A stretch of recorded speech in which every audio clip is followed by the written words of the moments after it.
I'll show you exactly how to move your crypto from your spot wallet to your funding wallet on Binance. Whether you're trying to sell on P2P, send money via Binance Pay, or use your Binance card, I've got the updated steps to move your funds instantly and for free. If you're ready, click the subscribe button. Let's get started. To start, open your Binance app and tap on Wallets in the bottom right corner.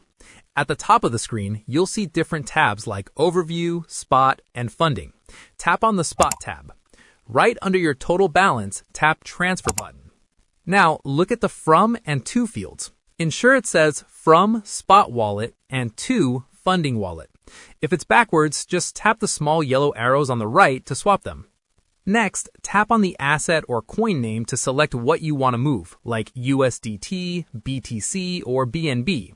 Enter the amount you want to transfer or tap Max to move everything.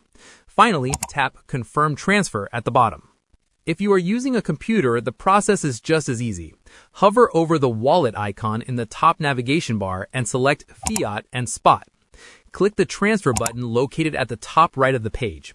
In the pop-up window, select Funding as your destination, choose your coin, enter the amount, and click Confirm. If your balance ever looks empty when you try to sell on P2P, it's almost always because your funds are still sitting in your spot wallet. Just follow these steps to move them over and they will show up immediately. If you have any queries or input, comment below and I'll respond. Click this card for a curation of our best video tutorials and check the description below for more. Thanks for watching.